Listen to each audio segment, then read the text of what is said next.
Welcome to the Toronto Beer Podcast with me, as always, Chris Schreier. And look who's back! It's Mandie! Hey! I titled this Zoom meeting "Getting the Band Back Together" because I thought that was an appropriate title. Welcome back, Mandie. Good to have you, kid. Thanks, Chris. It's nice to see you. Nice to be back. And actually, it's nice to have you back on the podcast. Just a guest, everybody. Mandie's still a very, very busy person. But surely you can hear my son yelling in the background right now. Yeah, gosh. This is a highly professional podcast. But it's great to have you back. But even more so, it's actually great just to see you, because I don't think I've actually seen you aside from in social media posts for probably a year. Yeah, probably. Yeah. Actually, no, I saw you riding your bike home a couple times when I was going for a walk near your house. But I didn't see you. But I didn't talk to you or see you. I said, yeah, but I saw you right about. Hi, Chris. I'm sorry I missed it. A lot of people, especially on my mail route, it's so funny because I'll be delivering mail and somebody will be like, "Do you ride your bike to work?" And my first thought is like, A, how do they know this? And B, they probably think it's kind of crazy to ride your bike to a job where you then walk a lot. But I was like, yeah, I'll be like, yeah, I do. And then I was like, oh, I saw you on the bike path this morning. And I'm like, so now I'm really cautious because I don't want to like yell at somebody who then I have to deliver their mail if they do something. So sometimes like people walk out in front of me and I just like lean on the brakes. And I'm in my mind, I'm like, but I'm like, don't worry, it's okay. We like to share the path. It's fine. Anyway, that's not the point of tonight. Hey, the first thing, as you now well know, we need to talk about some beer. And I know you've got something on the go. I'm going to give the good folks at home a little bit of this. What I've just gone ahead and opened. We're going for another Left Field night, which I am stoked for. This is 10-cent beer night. Now, actually, it occurs to me, we were talking if we move to a second beer, we both have a beer, the same beer queued up. Not going to be it's going to be a step down in terms of alcohol and aggressive flavor, right? Yes, it is. Yeah. All right. Well, I'm having a 10-cent beer night, which is a double IPA, clocking in at a generous 7.8%. Mandie, why don't you tell the kids at home what you're drinking? Yeah, sure thing. I'm drinking a Queen of Baseball. I couldn't wait. Sorry, I'm a bad guest. Queen of Baseball, which is an IPA. It's brewed with all South African hops. And it's a collab with my pals over at the Beer Sisters, Crystal and Tara Luxmore. I didn't realize it was all South African hops. Yeah. I didn't even know South African hops were a thing. I've missed that entirely. That's horrible of me. That's all good. Yeah, no, we had a hard time getting our hands on them the first time around when we brewed it last year. And we were fortunate to be able to score some more of them. So made another batch. It's super fresh, super tasty. That's awesome. I know that 10-cent beer night, I don't know what hops it has in it. It just has hops, but I know this one. I've had it multiple times. Saying to Mandie before we started the record that I've made some poor life decisions with this beer in my hand. Not because of the beer, but then the beer was the bad life choice, because when you're having one more and then you end up having one more and you already had 4 of something else, it's a headache waiting to happen, but it's a delicious, delightful brew. Now, should I guess? Do you want me to stab the hops? Usually never a good idea to have another and then another when you're drinking double IPAs. That's kind of the rule I live by. I think what I need to get better at is not making a double IPA my last beer of the night ever. Like, that's a wise choice. The other night, sorry, I'm bashing off my desk and stuff here. I feel like my son. Oh, you know what it is? Grace uses this for her school, and she's adjusted the chair so my knee wasn't clearing the bottom of my desk the way it's supposed to. Online learning. Actually, I think it's great. Keeps the kids out of the classroom so they don't get sick, but that's just my opinion. I also am not home to have to deal with it, so that's, neither here nor there. I can't remember what I was going to say about that, but anyway, I want to try and stab at these hops. I haven't read the data on it. I mean, it's very citrusy.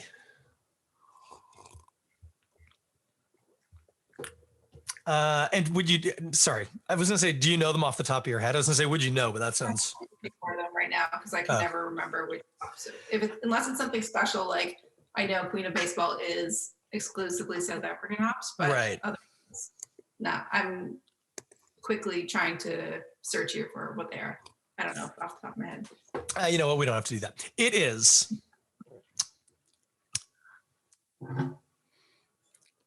I said citrusy. I mean, there is definitely some citrus to it. It's very orangey, maybe, but there's a really other tropically thing going on. Last couple of times I've had this, I haven't been thinking about it. I've been thinking about how I shouldn't be. I just remembered the thing I was going to say. I probably shouldn't be having this one more.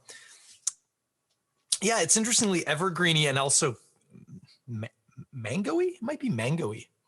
There's maybe one hop that I would hope that you could pick out in it, and then the other ones are like kind of ubiquitous. Well, that's a lot of pressure.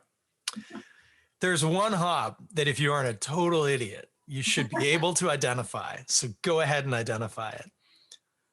The problem now is I'm gonna back myself up on this and say the problem now is, oh well, that might be the problem. I was gonna say unless it's one of the really obvious ones, so many hops now are kind of blending flavor wise into each other where you're like, oh yeah, that's. I mean, it's clearly got to be Cascade. It's got a really orange peely, grapefruit peely kind of thing going on. And the person's like, no, not at all. It's Bavarian Sabro. And you're like, what? That doesn't even grow in Germany. They're like, but this one did. And you're like, well, how was I supposed to know that? Give me 1 second. Azaka. No, but not a bad guess, actually. Thanks. I tried. That was the best I could come up with off the top of my head. What's it got? This one's got Nelson Sauvin. Does it really? Yeah. Citra and Mosaic. But Citra and Mosaic are pretty common in a lot of our IPAs. Yeah. And I mean, I also find Citra and Mosaic kind of confuse my brain a lot of the time. When they're together, I have trouble picking either of them. And I don't know why that happens, but that's super common. The Nelson's interesting, though. Maybe part of what was throwing me when I was like, is that like mangoey, is that it's more like white winey, which like maybe a little bit more on the stone fruit side of things, which makes sense. I'd buy that. You don't look like you buy it, but that's all right. I don't have hopping rates in it, but I know that we don't use it delicately in that beer. So that's the right attitude, I think. Super cool. Tell us a little bit more about Queen of Baseball. Taste wise, if you tell me anything you want. You already told it a little bit about where it came from, but what can I tell you about this? I'm not the brewer, right? Like I'm the marketer, so I want to tell you about the illustration and the name and the label, but maybe that's not what. Hey, no, that's fine. Go for it. I don't know why my voice just went so high there. Hey, that's fine. Go ahead. I think that's great. No, the Queen of Baseball is the nickname for a really badass baseball player named Lizzie Murphy. And Lizzie Murphy was the first woman to play professional baseball in the majors. So when was that? Oh God, I'm horrible at history. I don't know the year. A long time ago. Pre the women's league during World War II? Don't worry. Keep going.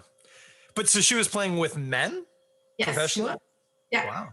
And playing at their level, and yeah, she was great. She was a badass. That's pretty cool. Yeah. It's funny. I assumed I couldn't remember the name of the person off the top of my head. I remembered the beer name and that it was referring to a female baseball player. Fair. But I assumed it was somebody from the what was the name of that? It wasn't called the Women's League, was it? Girls baseball. Exactly. Yeah.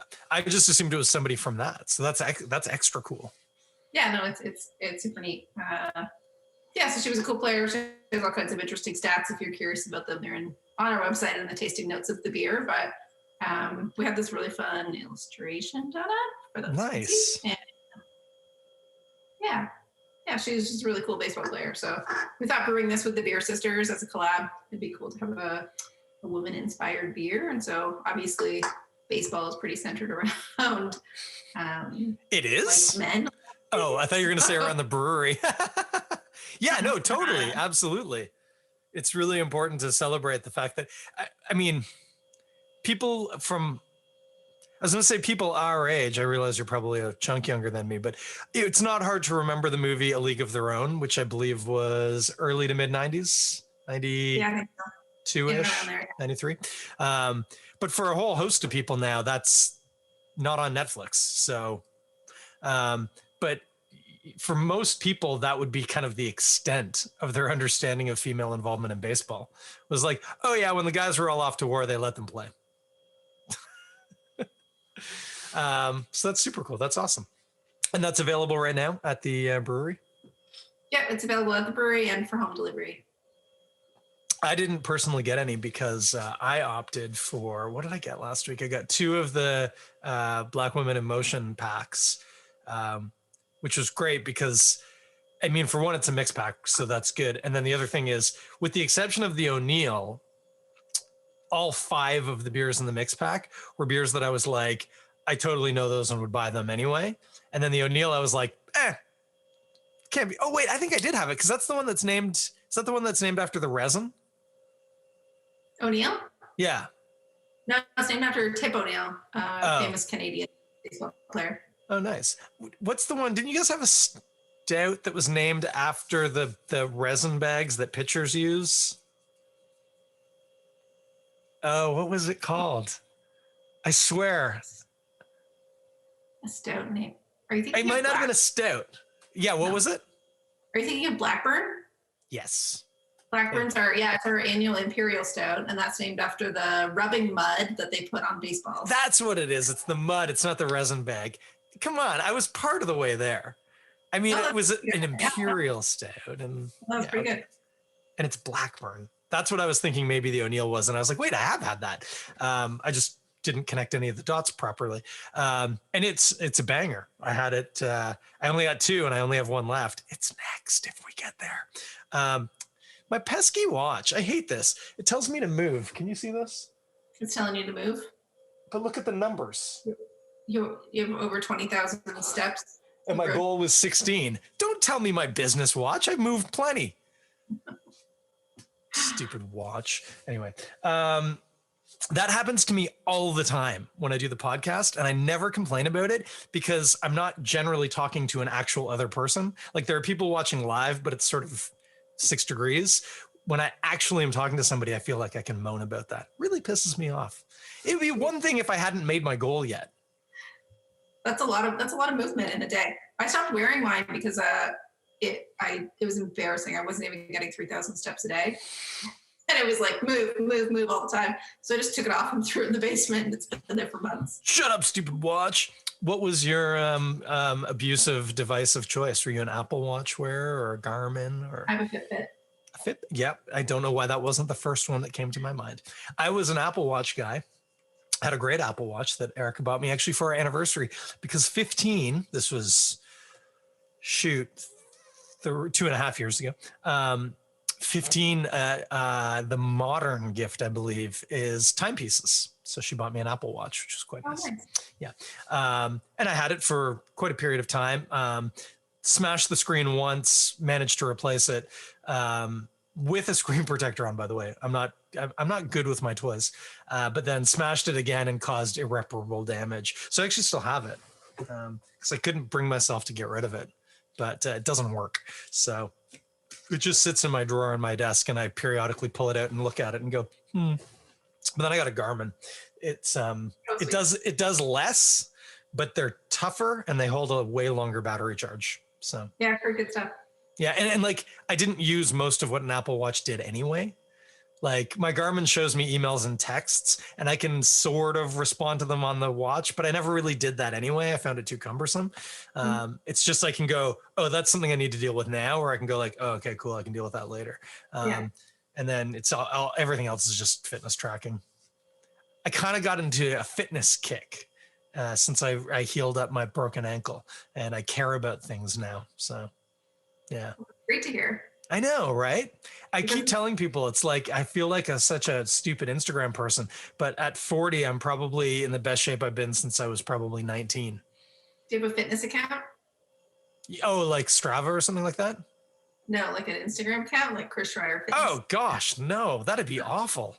I have a Strava account and I hate that, but I use it again because like what I care about is metrics. Like I like data, and so I had a Strava account that was linked to my Apple Watch. And when I got my Garmin, the Garmin app just naturally connects to Strava and they share a ton of data, which is great. And so I had Strava. Now I have Garmin. Nobody's followed me on Garmin, and I don't even want people to try. But I have some people who follow me on Strava, and I'm like, okay, cool. I don't care, whatever. I don't use the social aspect of it. Like, I don't scroll through and be like, oh, look, my buddy Dave's obviously training for a marathon again because he just did a long run. Like, I don't care about that stuff. But then what's weird is I know I could probably make my posts private and just use it just completely, but I would have to actually then look into the app and figure that out. And I've never bothered. So I've got like 3 friends who frequently, they call it giving kudos. It's like a like. Yeah. And my buddy Matt, a beer guy from back in the day, lives down in London now. Guy I work with, Russ, and my buddy Dave. And so frequently I'll get like, especially at work, what always happens is I get to work and I'm starting my sort and I'm doing stuff and I get dinged. And it's like, oh yeah, Ross gave me kudos because I clock every ride. So my commutes, like every day I have a ride in and a ride back from work, and he hits me all the time. And I'm like, I don't get, like, I don't know. I have Strava, and I think it's I use it exactly for the same reasons as you, that it's just for metrics. So I use it a lot for hiking. Yeah. I don't really use the social aspect, but just the concept of like giving kudos for your commute, for a thing that like we do every day. Yeah. Like, there should be an app just for that. Like, I did the dishes today. Kudos. Exactly. Yeah. Good work. Kudos. You did the thing you said you were going to do. Way to go.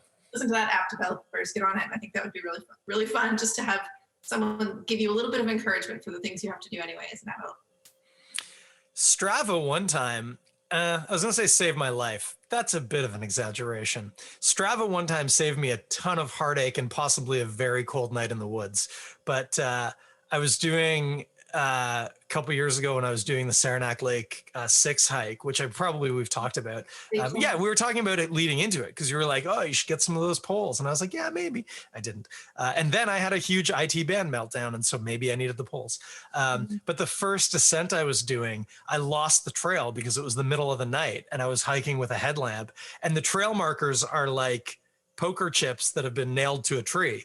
And they're reflective, but like, there's not a lot of them. And so I'd lost the trail, and but I'd been clocking it on Strava.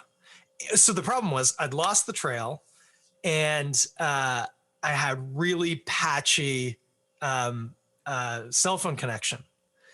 And so when I pulled out my phone, I tried to open my maps, and I didn't have enough of a cell phone connection to load a map.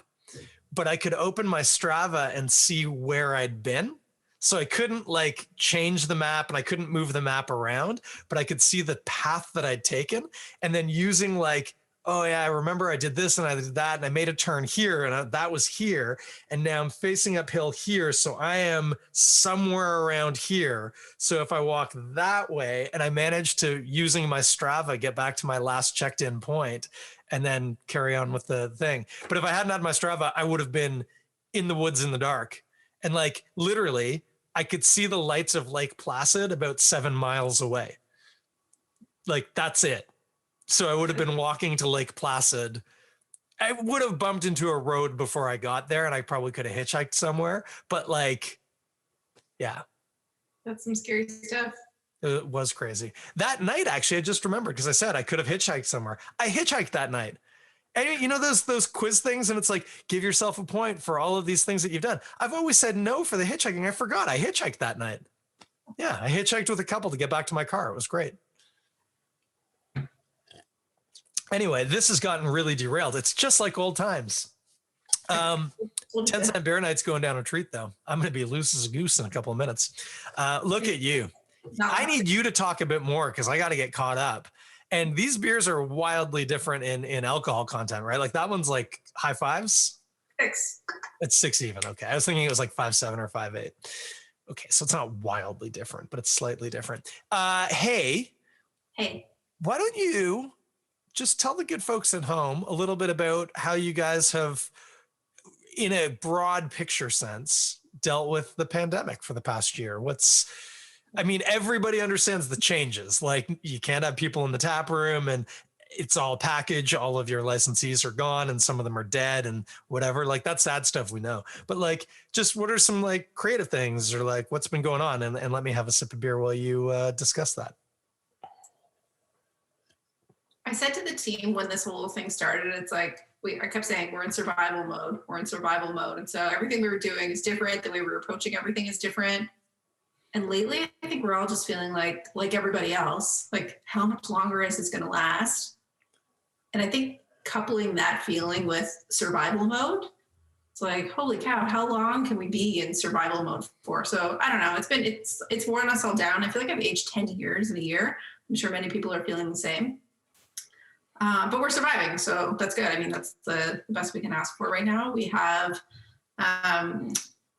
in preparation for potential Ministry of Health inspections, all businesses are required to have a COVID safety plan. So I'm like constantly looking at ours and updating it.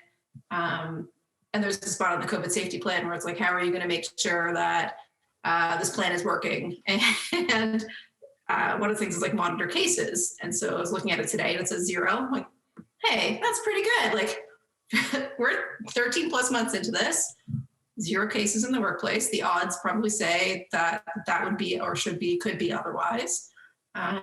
No immediate family members of us or anyone in the workplace have been impacted with a positive case. So, I mean, we have lots to be thankful for. So as horrible as it all feels, like we still get to make beer, do what we love, have a job, have a business, and everyone's been healthy. So I think that's something to be pretty grateful for, pretty happy about.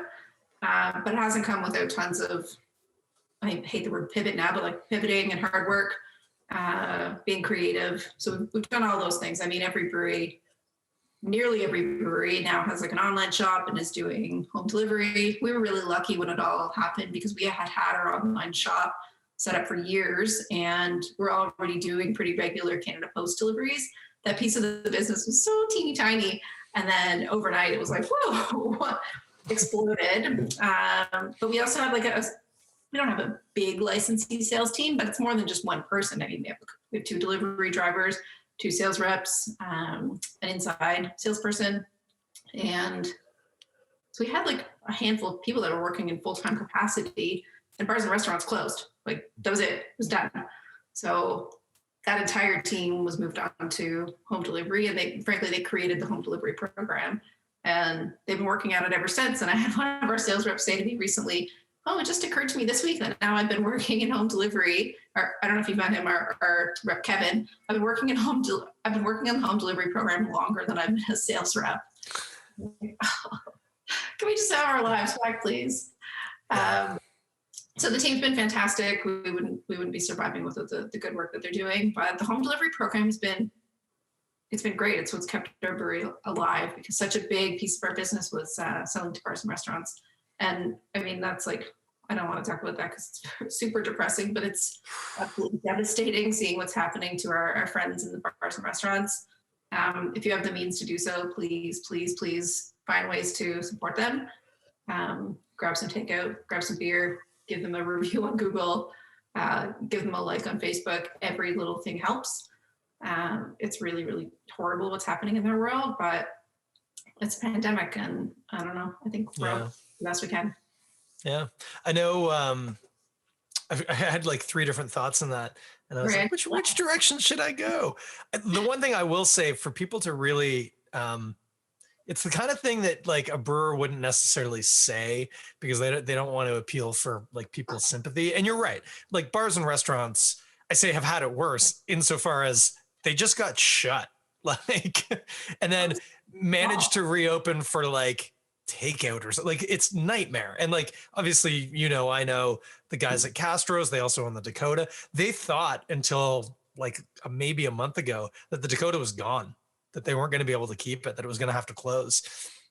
But it was just like, it was always just on the cusp and they've rounded a corner now, they think. And so between government supports and their landlord was really good with them. They actually 2 separate landlords between the 2 bars, but both landlords have been really supportive and really helpful. And they think they're going to make it as long as they can open this year at some point, which is just terrible to think. But but from a brewery's point of view, what's that? That's the way we're all thinking, and it is April right now. Yeah. And Yeah. I just made the same comment earlier today. Oh, if we'll be drinking in the tap room by the end of the year, I don't think so. Like, what? Where are we? Yeah, the year's a third over. Like 2021's a third over. It's crazy. But what I was going to say, not so much about that, although that's, by the way, good news. They think they're going to hold on. Yes, but a huge thing that people don't appreciate is packaging beer for licensees, i.e. mainly in kegs, is a significantly different process than packaging all of your beer in cans. Like it's again, staying away from the P word, but like, it's just a completely different business. The making the beer part, pretty much the same, but from the point it's in the bright tank onwards, it's completely different. It requires different equipment. It requires different staffing or like capacity. It's just completely different. And it's not easy to be like, oh yeah, we went from, I don't know, I'm just inventing here, but I'm going to guess 60 to 70% of your business is probably keg, to like none of your business is keg. Like that's huge. it's about half and half. So, okay. But that was also taking into consideration, like we served a lot of kegs in our tap room. So that plus the kegs that went out to licensees, that was about half. So ordinarily when I would do the packaging numbers, when the beer was put in the right, it would almost always be about half in kegs, half in cans. And like with some of our retail brands, a little higher, one-offs a little higher in kegs. And then these days it's all, of course, going into cans. Yeah. And yes, on like the people side, it's a lot more work. It's a lot different. But also just storage requirements and purchasing and cash flow. Like we had cardboard upon cardboard, boxes, cans, and it's like, oh, that shipment of cans doesn't even fit in our truck to take it to our offsite warehouse. What are we going to do? Oh, now we have to start receiving shipments somewhere else. And oh, the cardboard suppliers, like everybody's buying packaged goods now. So instead of you needing to order your cardboard 10 days in advance, you need to order it 6 weeks in advance. Well, that's a really big difference. So just like when I say survival mode, it's not just like pandemic survival mode. It's like every element of the business is completely different. It's like thrown up in the air and you got to catch it in the right manner and put it all back together again. Yeah.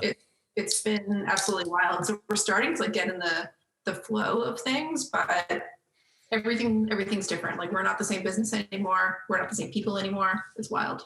I think for me, one of the big tells, by the way, I'm about to pour an O'Neill Stout. I was going to wait for it now. Here we go. Yeah, thanks for waiting. I noticed you'd finished. I'm going to do the Stephen Beaumont quick swirl. Yeah, one of the things for me that was telling was when Godspeed picked up, I think, 2 SKUs at the LCBO. And I was like, oh, that's really different.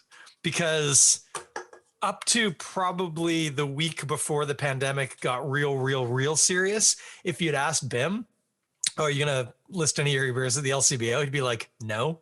Like, why would I? Like, I make a certain amount of beer. I sell that amount of beer. We're good.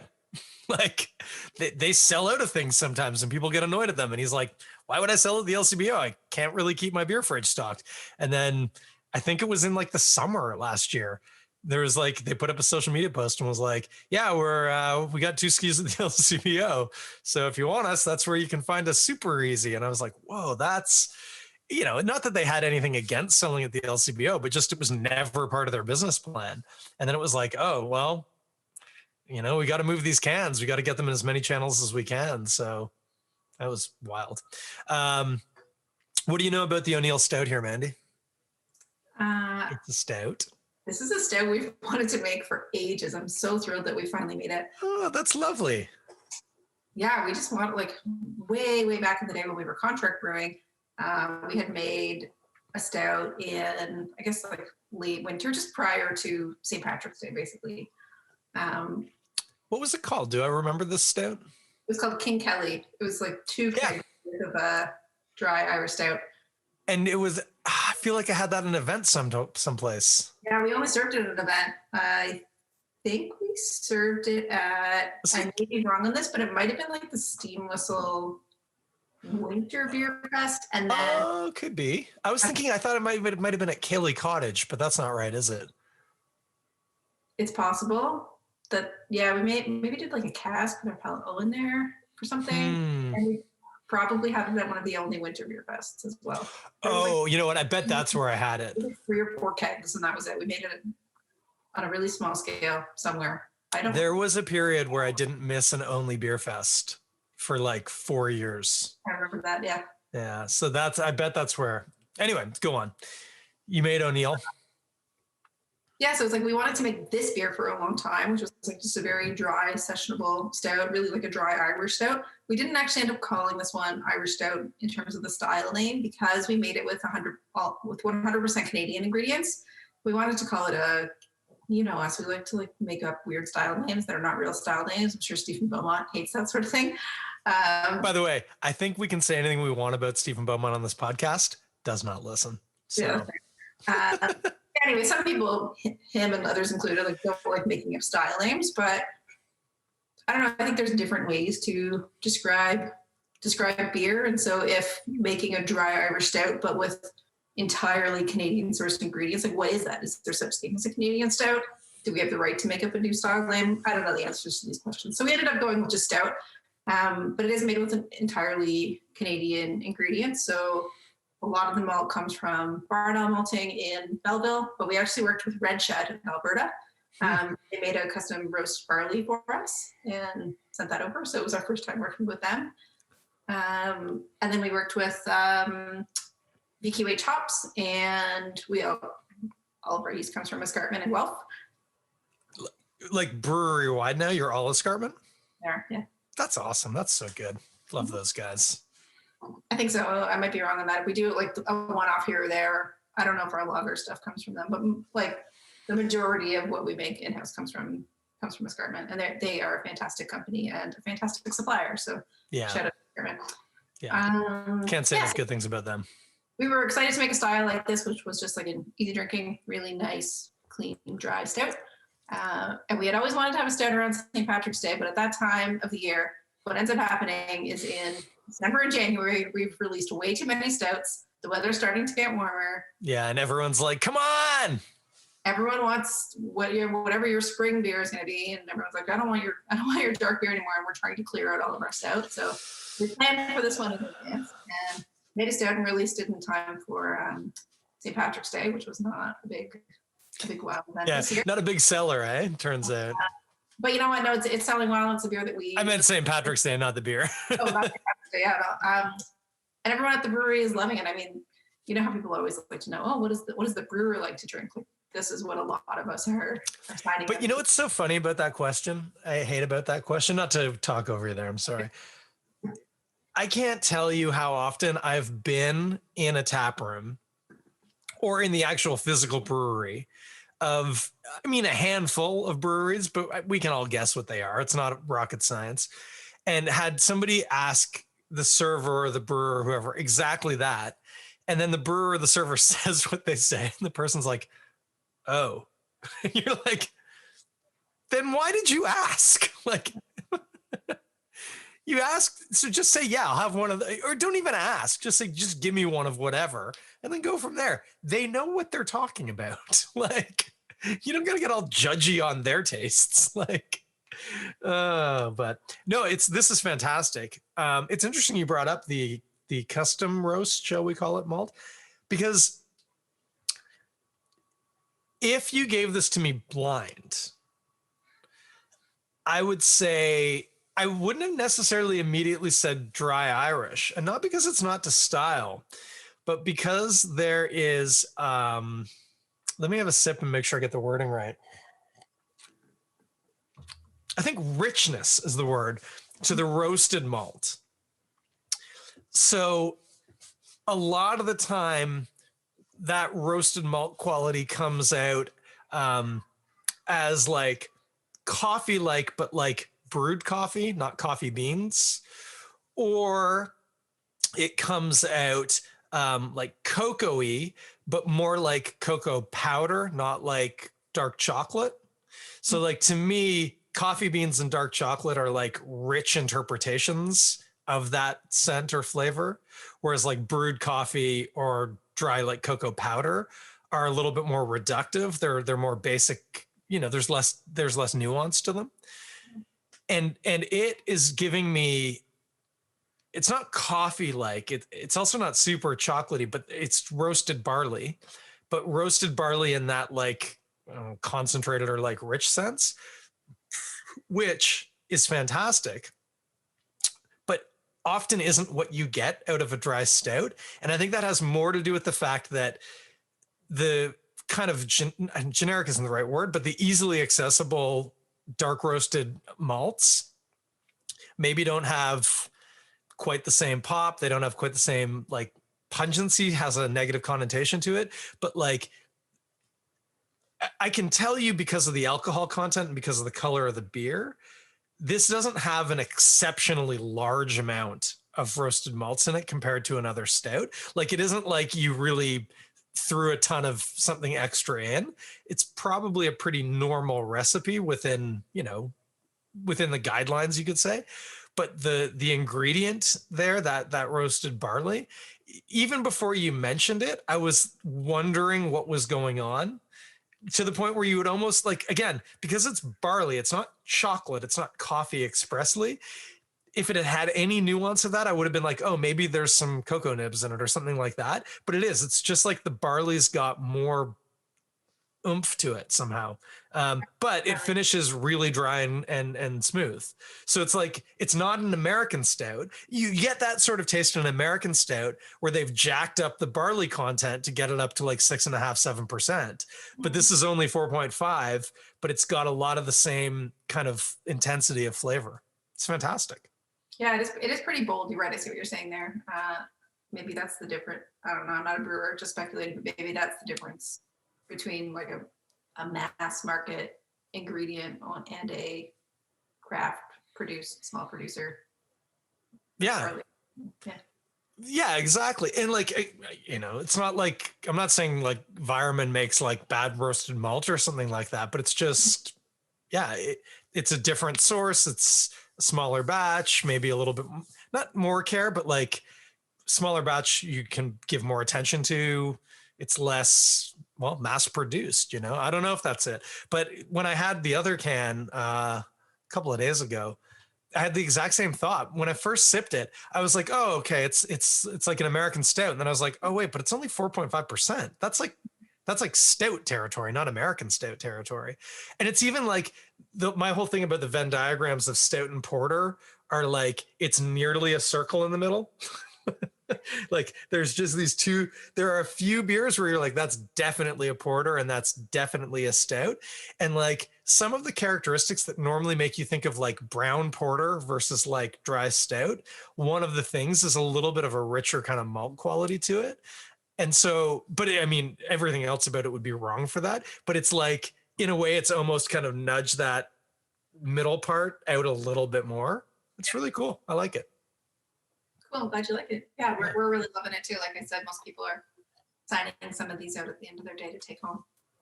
Ordinarily, I would say sitting down at the bar and ordering one of these, but now signing out our beer to take it home and drink it ourselves. One of my thoughts that I did have when you were describing sort of your pivot, because now we'll just use the word, who cares? But one thought I had, and one of my regular rants to people who'll still listen, which, hey, let's be fair, not a lot. So you look at schools as an easy example with COVID. School protocols, at least within the TDSB, are the exact same protocols that they used when they reopened schools in the fall, when they were still treating COVID as a virus that spread predominantly through droplet and surface contact. Mm-hmm. And the World Health Organization still hasn't said this, but pretty much every expert who's been working on the virus says, no, it's spread through aerosolization. Yeah, it's airborne. Yeah, same as like measles. Like you can walk into a room that a positive person was in 2 hours before and you could conceivably get the virus. And that was even pre-variant.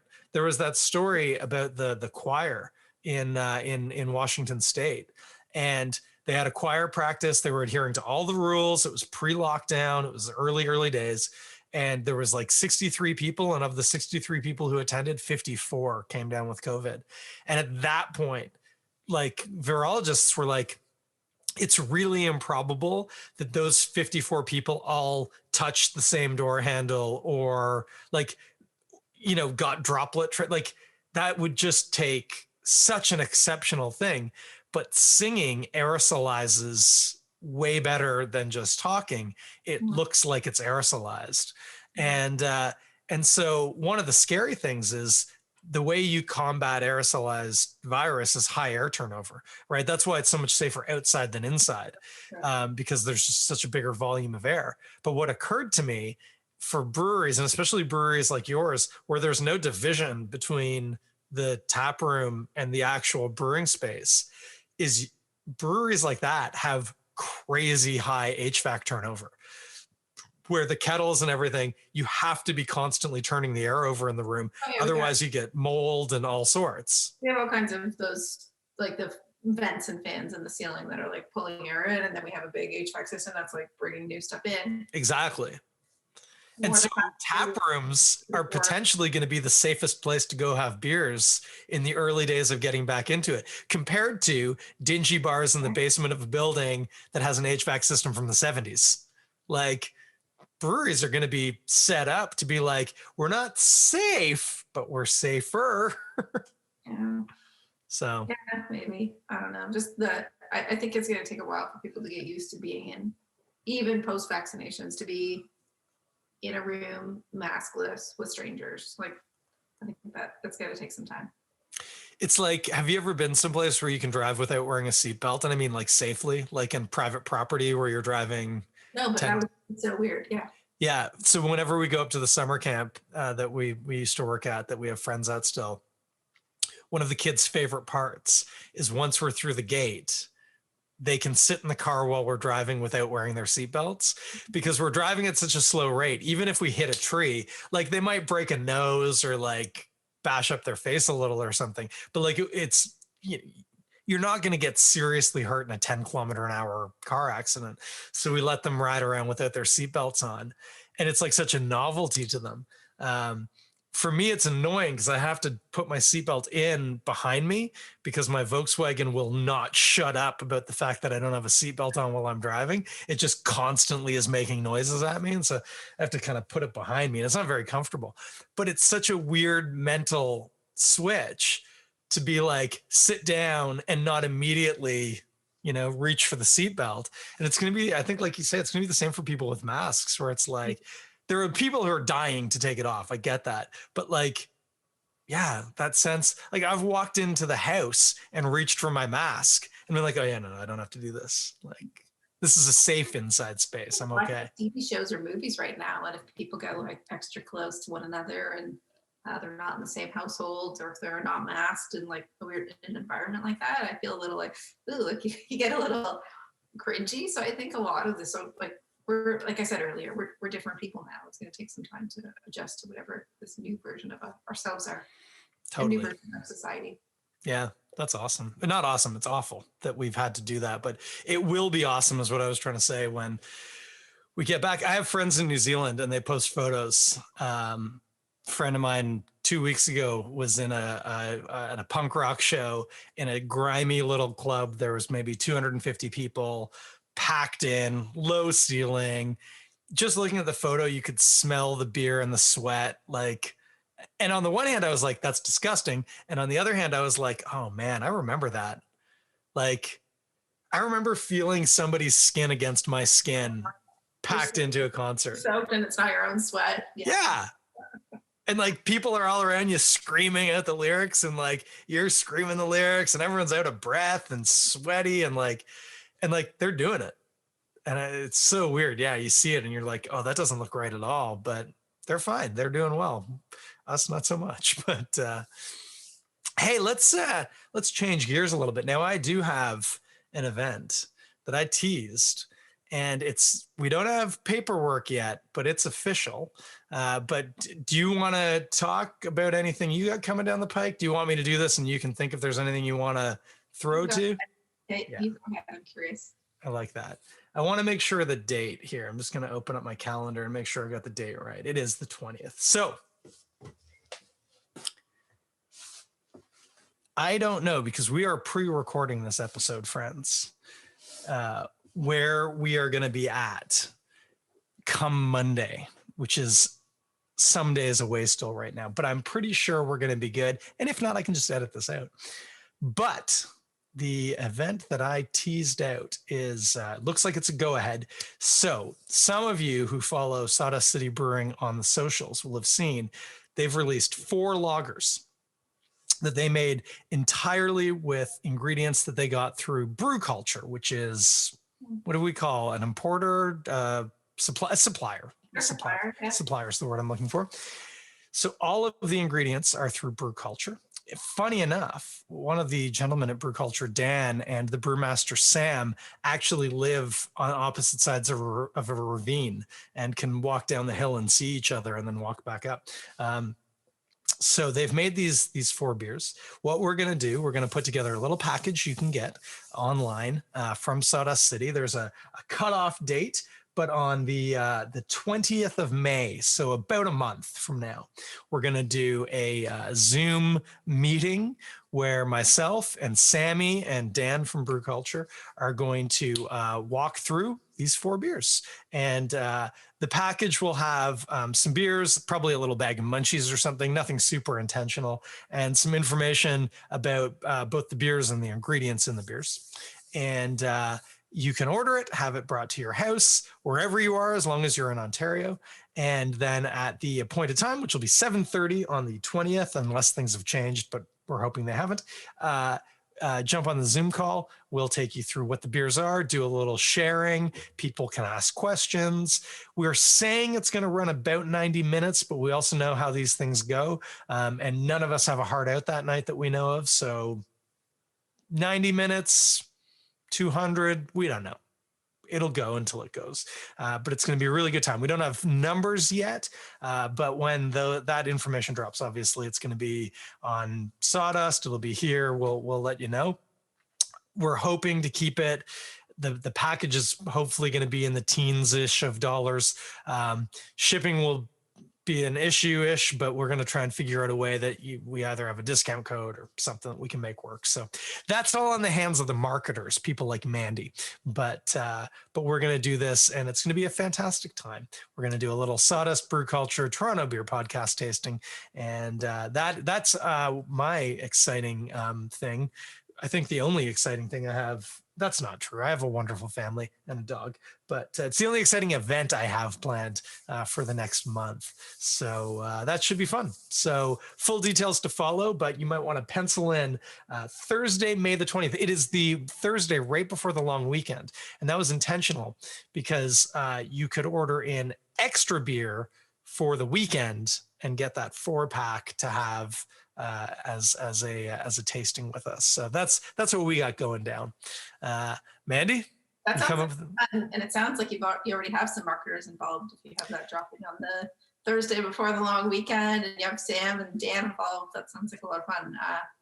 You can be sure that it will be a good time if Sam is involved. Thanks. It will be. Sammy is always good value. We had a Zoom call last night to plan it, and it was fantastic. For those of you who don't know Sam, this might not be quite as endearing, but as my screen is right now, Mandie's on my left, I'm on the right. Dan was on the left, I was on the right. We were chatting, we'd never met before, but easy to get along. And then you get the little Zoom window, Sam is joining the little ... And then his screen comes on and it's sideways. We're like, Sam, we can work with this, but your screen's sideways. So could you just take your phone and reorient it a couple of times until you're in landscape, but oriented in the correct direction? So then he started doing that. And then somehow he managed to turn off his video. And so then he was talking, but we're like, Sam, we can't see you. So then he got his video turned back on, but in doing that, he muted himself. It took about 3 minutes. We got Sam oriented in the right direction with audio, and it was perfect. I was like, gosh, I've missed you, buddy. Oh, Sammy. Anyway, thank you for the kind words, Mandie. It will be fun. Welcome to join us, yourself and Mark. Drink some lagers. The one I'm really excited about is they made a beer called Dad, which is like some dude whose name is starts with a D, David or Daniel or I don't know what. Oh, I really should make notes. Anyway, DAD is an acronym, but it's a play on DAB, which is a Dortmunder. Yeah. It's like some adjective Dortmunder. But I love DAB. DAB is like my grocery store cold yellow beer regular. Like, yeah, oh yeah. I don't have any in my fridge right now, but that's unusual. Like it's pretty common that I have a couple of cans of Dab in my fridge. I like my lagers from Godspeed. I'm fine. I just ordered some stuff from Great Lakes. I got their not Station 17, Lap 17, because Lackey's all into biking right now. Stage 17, that's what it's called. But yeah, Dab it ticks all the right boxes for me somehow. I'm not entirely sure why. Partially it's cheap, but it's really good and cheap. So I like that. So I'm excited to try that one. And then there's a couple of others. There's a Pils and I think a Helles and something else I've forgotten. I'm not the marketer. Clearly, no, but I think you did a pretty good job of building up that event. I'm interested. I was also going to say May 20th, the day that you said it takes place, I believe is the last currently scheduled day of lockdown. Yes. And Sam mentioned that and said we should have it as like, breaking out of lockdown. And I was like, do you really think we're getting out of lockdown on May the 20th? I figure people will be drinking a lot with either decision. So either it's being extended, beer orders will be through the roof, or it's ended and everyone wants to get out into, hopefully the weather will be nice, get out into parks and see people again. In which case they'll be buying lots of beer as well. So it's a win-win. Yeah, I totally agree with that.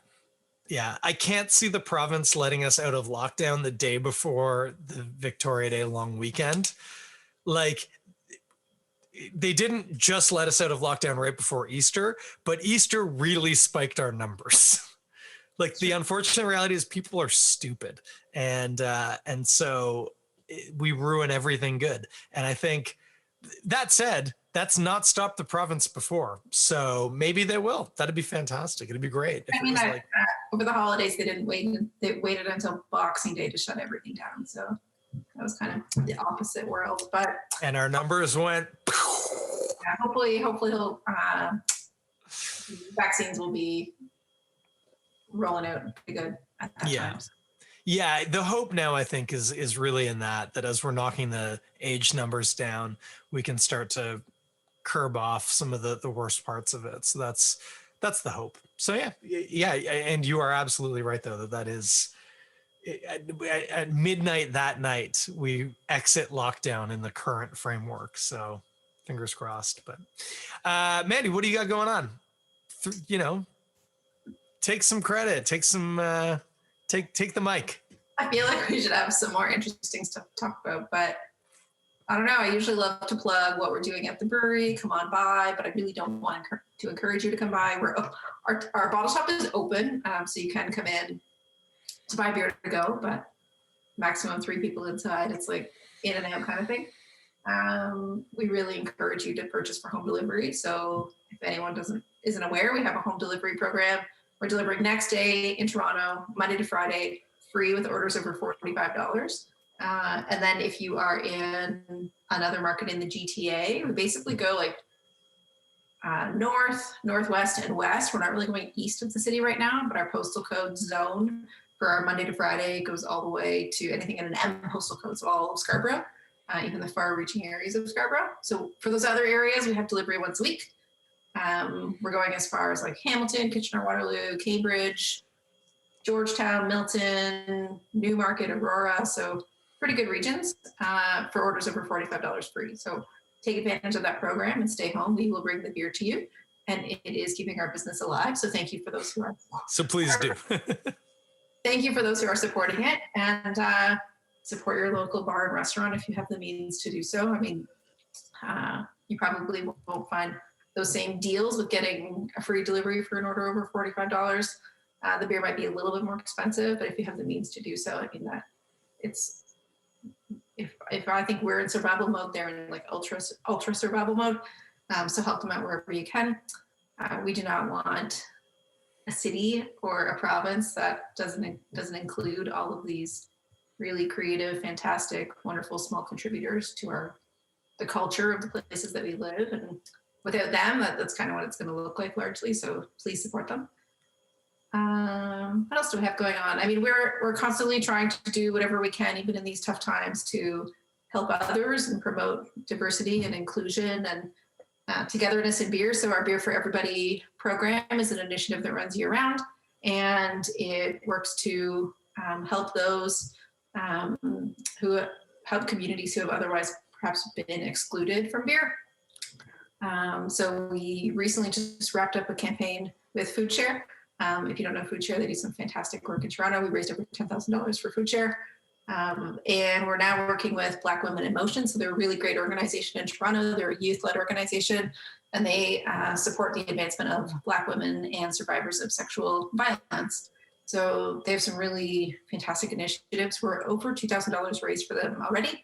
You can help support them by buying the six-pack that Chris mentioned a little bit earlier. You can just drop a donation when you're checking out on our website. And then we have a few other things that you can purchase. We have some really cool Beer for Everybody apparel. So it's like t-shirts and sweatshirts and stickers that bear this Beer for Everybody emblem. And it's something that we really believe in, that beer is a space that not everyone has always felt welcome in or been welcome to in the past.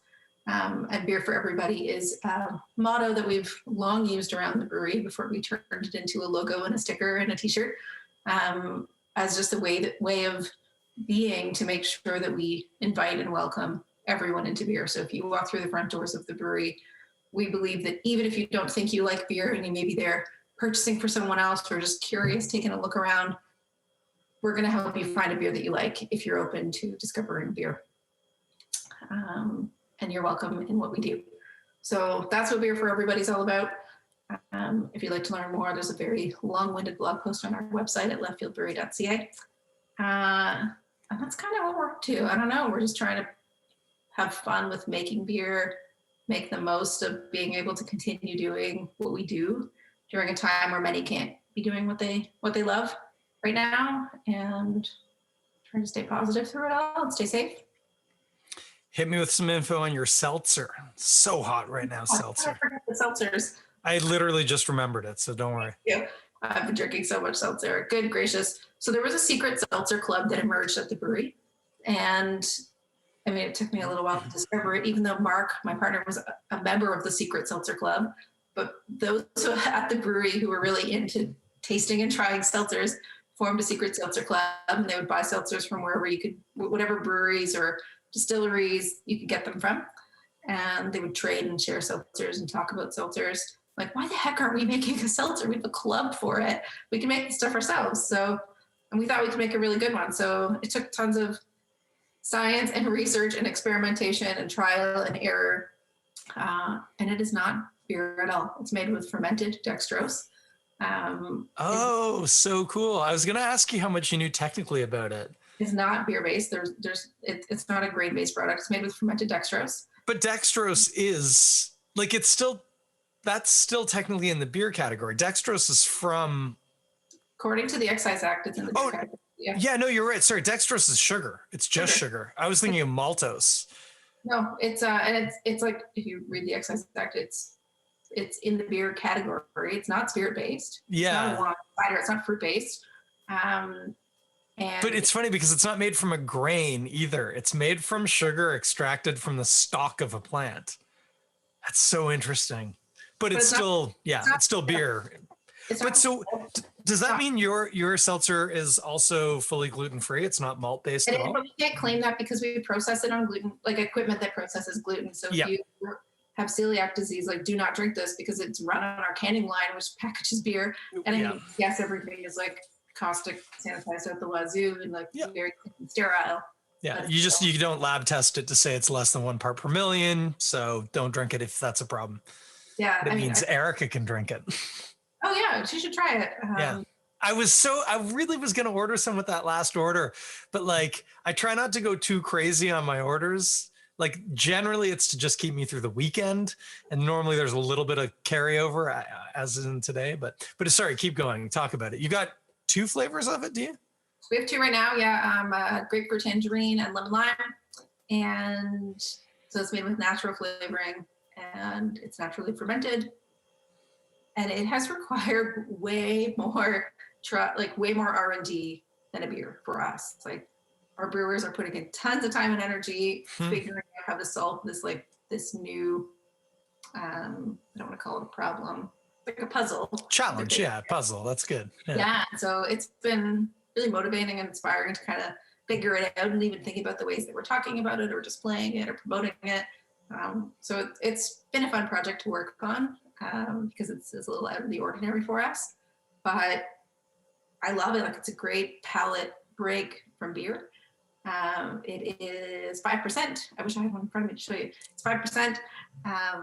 It's very fizzy and bubbly, and what the brewers are probably most proud of is that like any volatility or in terms of off flavors or anything like that from the fermentation of the dextrose is non-existent. So it is like extraordinarily clean, and then also very, very clear. I think we triple filter it with 3 different types of filters.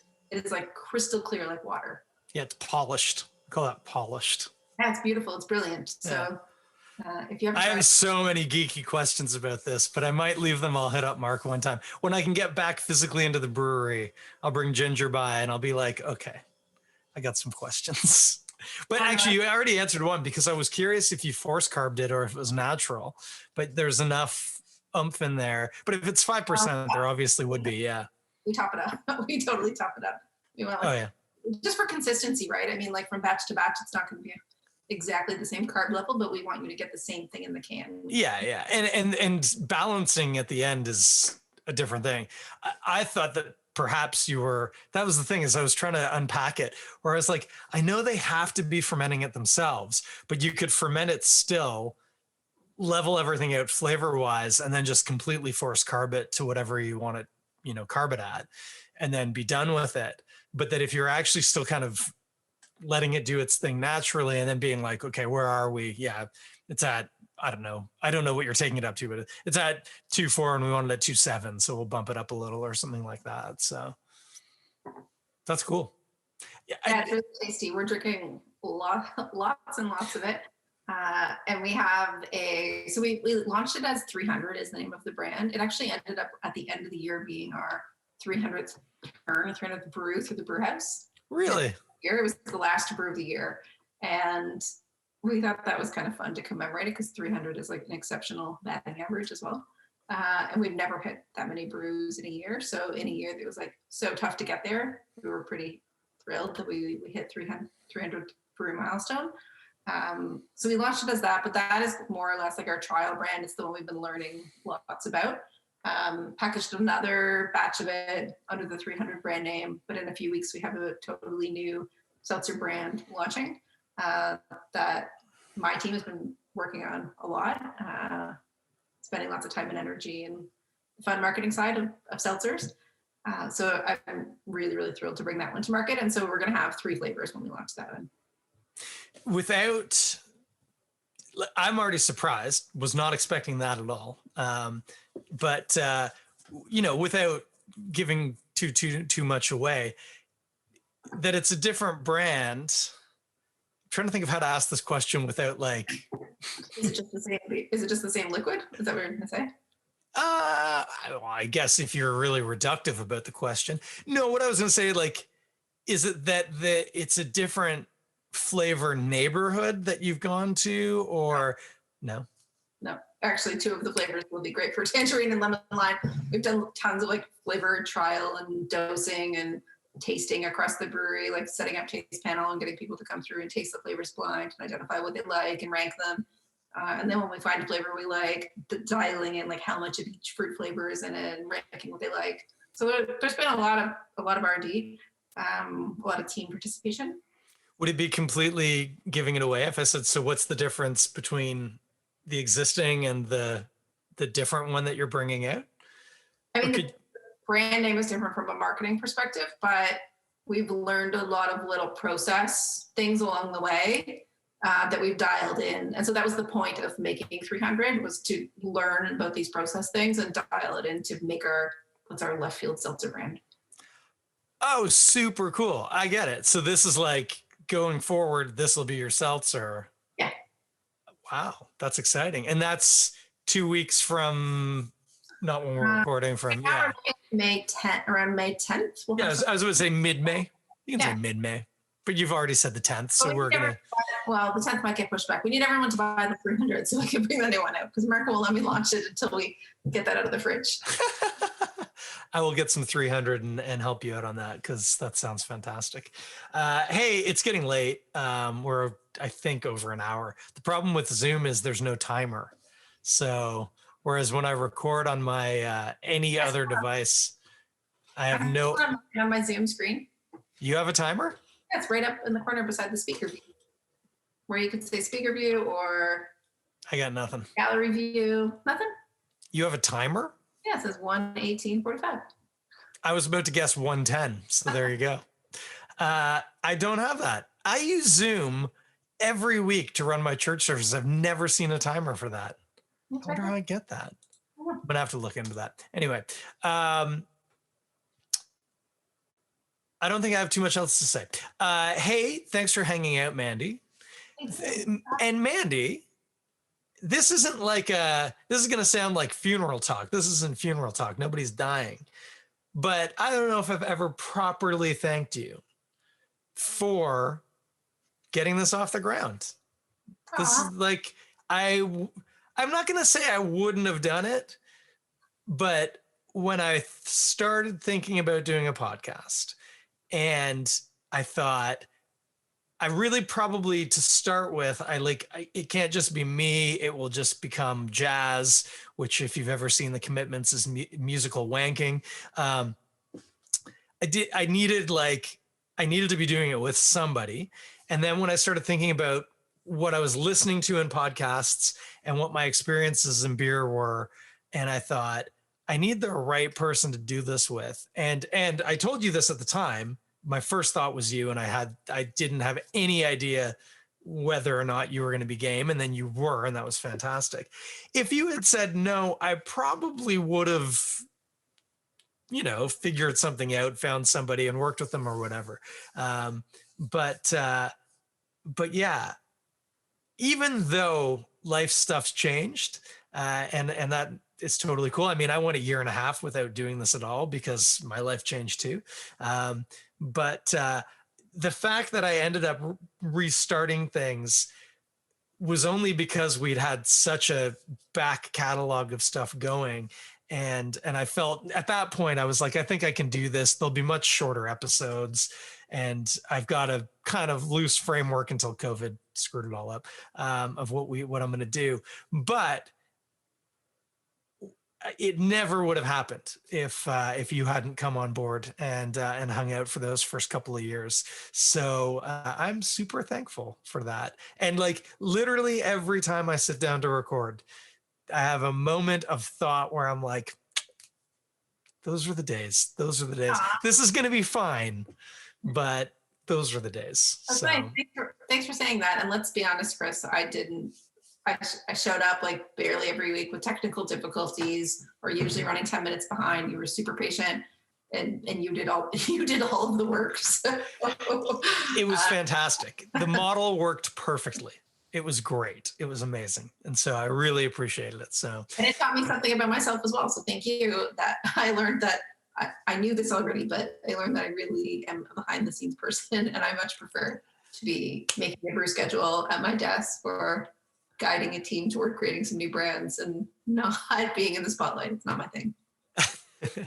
I just remember a handful of times and like maybe a generous handful of times where we would like sign off. And then I think people would know this at this point. We would talk for some amount of time, 5 to 25 minutes or whatever after the call, but not infrequently you would be like, do you remember when we talked about this thing? And I'd be like, yeah, and be like, we need to not have talked about that. And I just loved, because I was like, in the moment we were just going and doing it and you were like rolling, but like you never turned off that part of like, I still need to be a responsible adult. And I love that because like, and it wasn't always like, in fact, a lot of the time it wasn't like protecting like Left Field's intellectual property or something like that. Like, oh, I said, I teased a thing that we shouldn't have teased yet. It was never anything like that. It was always more about like, I don't think I think we said some stuff there and it's probably best if it didn't go out. And I'd be like, you know what, you're probably right. So in a way, like you were the adult in the room and that really helped a lot. So I appreciate that.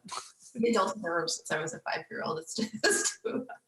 I'm still not the adult in the room, so it worked out well. So I appreciate it. Boring being over here. I appreciate the glimpse into not being over here. So good. Anyway, like I said, sort of funeral talk. That's not the end. Don't worry, guys. I'm gonna carry on, and I'll get you back on sooner than the last interval. Let's say that. Sure, Because yeah, we'll check in. You know, maybe in the summer we'll do a little catch up, see how that new seltzer's rolling, and yeah. So get on. Oh, I feel terrible. Give me your website. Is it leftfieldbeer.com? Leftfieldbrewery.ca. Right. Look, I didn't get any of the second half of that right. That's why I needed you here. And then when you're looking for the free beer delivery, click shop. That's the best place to find it. Shop. Yep. And whatever you order, make sure at least a 6-pack of it is seltzer because it's really good by all accounts. I haven't checked it out yet, but I have complete faith. And Mandie's not allowed to sell the new one until they sold the old one. So I can use your help, please. Yeah, do a public service and order a little extra alcohol to your house. And I was going to say, it's funny. I remember earlier on in the pandemic, I had an order. I was trying to really spread things around a bit and like hit this brewery and that brewery and that. And then I started realizing I was like, I love Great Lakes and I love Amsterdam, but at this point now they're actually doing okay with their home delivery and they've got a bankroll and you know, they're going to be okay. I need to focus in on the littler guys a little bit. And I'd had an order or two from you guys and then I did an order one week. And I remember there was a period when you had to pick a delivery window. And the delivery window that I needed to pick was like 2.5 or 3 days away because I guess delivery time was like full. And I was like, oh, I guess that's a good problem to have. So I made that order. And then I was like, I ordered a couple from like Godspeed and a couple from Money York. And I was like, oh, I have another one from Left Field. And it was a closer interval. And I was like, okay, that's okay. But they're still doing okay. They're not going to deliver it to me in 3 hours. So I think everything's okay. But yeah, I remember that. And so then I hadn't had an order in a couple of months, if I'm honest, maybe even more. Time's kind of bleeding together. And when I ordered this last batch, I was like, oh, it's just next day. Oh, that's great. That's what I really am looking for. I just want to order on a Thursday and get beer on a Friday. And you guys are smashing it for people in the M's. So all of Toronto next day. It's perfect. I love it. The one thing I keep saying, I know how awful, logistically, figuratively, and literally logistics, nightmare for every brewery to have to figure out how to do that. But I'm very thankful that you guys have. And I almost want to say, I don't want this to go away. I've gotten really used to just being able to order beer and they just leave it on my front porch and I wave out the window and they go, hi, and I go, hey. And then that's it. That's what we're saying around the brewery is, I mean, like I told you earlier, the licensee sales team is working on the home delivery program, but we also know we can't put the toothpaste back in the tube. So it's like, what do we do with home delivery when licensee turns back on? And when does that happen? And then what does this program look like? And how do we plan for it? But with all that in mind, like, I wouldn't be surprised or blame anybody if as soon as you don't have to, it's like, no more, guys. You can physically come to the brewery again. You can pick up your own damn beer. Like, no, I don't remember who said this, but I heard this one time and I've adopted it for ourselves, is that I've ripped it off from someone. So this is not an original thought, but we're in the business of giving people what they want. I think it was actually Carlos Brito, which is a horrible person to be quoting, the CEO or president of AB InBev. Oh, wow. Yeah. Oh. Well, I got to tell you, they're not in my business. They're not giving me what I want at all, but that's just... We're in the business of giving people what they want. So if home delivery is a convenient way to get your beer, and that's how you want to spend your dollars, like, then that's what I need to do as a business owner to get beer. My thing I don't know. No, we need to sign off. I'm going to ask you about this after, though. We'll see. But I'm going to sign off, and then I'm going to ask you about this because it needs to be off the record. There's going to be some numbers here. So anyway, have a great night, everybody. Cut the part. I just quoted Carlos Brito. Sorry, Mandie, you have to ask me that after the call. It's fine. Keep it up. You know, a stopped clock is right twice a day. So thanks for hanging out, everybody. Good long one. So good to have Mandie back. Oh, like old times. You know what's interesting? I've gotten out of the habit not listening to Jack Johnson right now. I don't listen to anything in my headphones aside from the call. So Weird. not everything's the same. COVID's changed us all. Or difficult. But thank you, as always, as ever, for this and for everything. And it was really good. That was a ton of fun. Everybody, next Monday, you know the drill, just after 9:30 or 9. It's 9:30 now in real time. Just after 9, jump on. I'm on Instagram, on the YouTube. Check us out on the podcast players, whatever. Take care of each other. If you can get your vaccine, get it in your arm. I'm getting mine done when you're listening to this tomorrow. So yeah, first dose right in this guy right here. So that'll be exciting. And so as soon as you can, don't worry about who it is. They're all mostly effective. Stick it in your body. You're going to get these every year for the rest of your life. If you really want the other guy, just get it in 2022. You don't need that one right now. Just anything will do. So that's it. Mandie, thank you. Last thoughts? You good? No, thanks, Chris. This was fun. Oh, always a pleasure. So yeah, we'll chat at you in 7 days to the minute.